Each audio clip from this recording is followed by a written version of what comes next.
Petite vidéo pour présenter le lot à vendre. Donc dans le lot de la femelle papillon, comme on vient de voir là, juste là qui sort, on est sur une femelle de ce que j'appelle le type biodurable. Donc ça c'est un croisement comme celle-là qui vient de sortir, les deux là qui sont là. Donc ça c'est un croisement de base avec du Bourgogne et du géant des Flandres. Là c'est travaillé en croisement sur donc ça c'est de la 3e génération. Voilà. Après là, juste là, on a du Bourgogne géant des Flandres en 2e génération. Et puis après on les voit moins bien parce qu'elles sont à l'intérieur. On va s'approcher en espérant qu'elles sortent pas trop vite. Mais donc c'est la souche biodurable avec du PS 119. Donc là on est sur le lapin calibré qu'on recherche avec une croissance rapide, des bonnes capacités laitières, des portées d'à peu près 10 à 11 petits, menés à terme si on enlève tous les problèmes de parasitisme et de maladie. Donc je vais m'approcher parce qu'elles sont dans le noir. Et puis elles sont pas très craintives, elles sont en train de manger. Voilà, donc là on en voit une à l'entrée, on voit pas très bien par rapport à la couleur. Voilà, donc voilà, ça c'est vraiment le type 1. Ce pourquoi on a fait tout ce travail. Donc c'est vraiment, voilà, on a de la taille, de la croissance, de la capacité laitière. On en a une là. Donc vous voyez là derrière le type biodurable et là le type optimum, le type 1. Donc bon, à l'image c'est pas facile de voir vraiment la différence. Là on a une 2e génération de croisement. Voilà. Donc quand je parle du type biodurable, c'est surtout une sélection d'une part raciale pour avoir des capacités laitières, de la croissance et de la taille et de la prolificité, et puis surtout de la résistance aux maladies. Voilà, donc on gagne en résistance aux maladies. J'ai pas dit qu'elle pouvait pas tomber malade, attention, elle tombe malade, malheureusement on a quand même des pertes, mais on va dire qu'on diminue un peu les choses. Donc voilà, là c'est pour les femelles. Et puis après je vais faire la même vidéo pour les mâles. Alors les mâles ça va être un peu plus compliqué parce qu'ils sont un peu farouches. Donc je vais prendre au fil de ce que j'arriverai à filmer.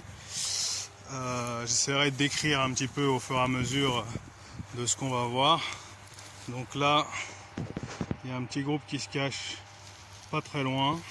Désolé pour la qualité de la vidéo. J'espère que vous m'entendez bien parce qu'on a un petit peu de vent en plus pour rien arranger.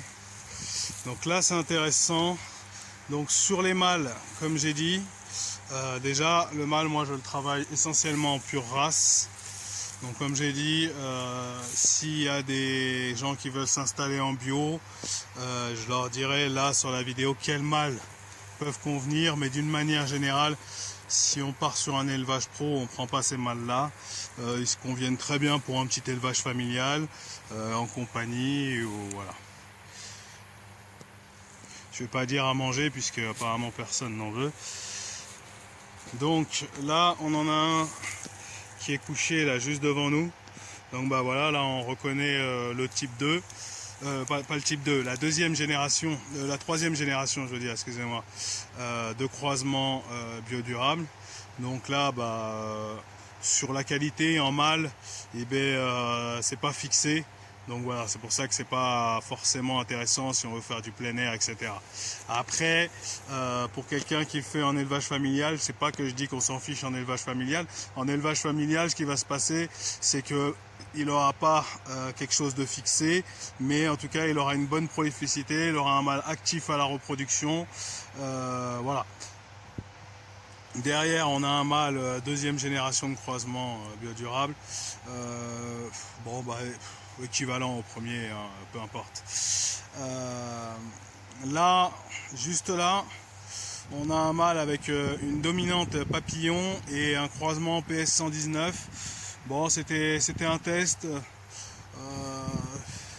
Je les ai pas testés en repro, donc je peux rien dire. En croissance, c'est pas mal. Voilà, j'en ai quelques-uns, donc on est sur du papillon et du PS 119. En croissance, c'est pas mal.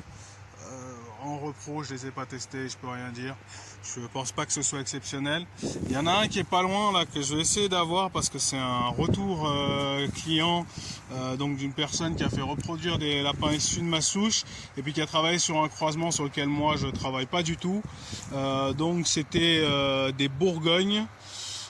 Des Bourgognes et des Bourgognes papillons et qu'elle a croisé avec un papillon qui avait une petite ascendance géant des Flandres mais essentiellement papillon.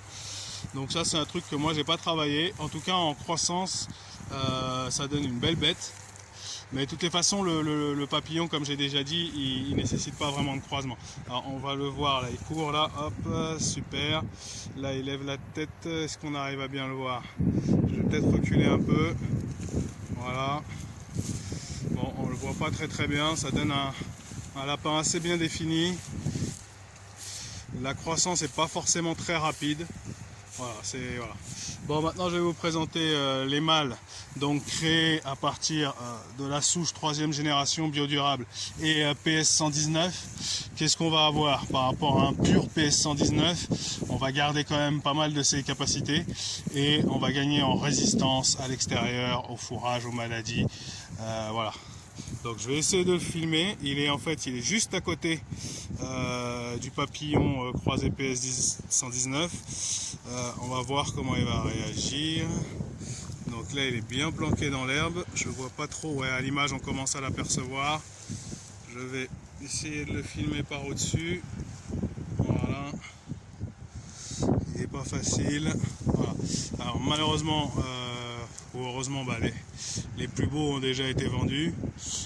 J'en ai un très beau qui est mort ce matin d'ailleurs malheureusement. Ça c'est les aléas. Voilà, bon il n'a pas l'air de vouloir s'enfuir. Donc voilà. Donc ça peut donner, voilà, ça peut pas d'ailleurs, ça donne un très bon mâle en reproduction. Ceux qui veulent commencer un élevage bio, là-dessus on est sur un très beau produit. Que ce soit après par rapport à la conformation des petits, au nombre de petits qu'on a dans les portées, la rapidité de croissance, par rapport à justement, c'est pour ça aussi qu'on travaille un peu avec des e-farms parce qu'ils ont travaillé en plus le rapport de transformation de l'alimentation sur le poids carcasse. Voilà, là on est sur voilà, de la très belle bête. Et bah écoutez, merci de m'avoir suivi. Donc tout ça, ça correspond à l'annonce que j'ai fait en dessous. S'il y en a qui sont intéressés, et bien à bientôt.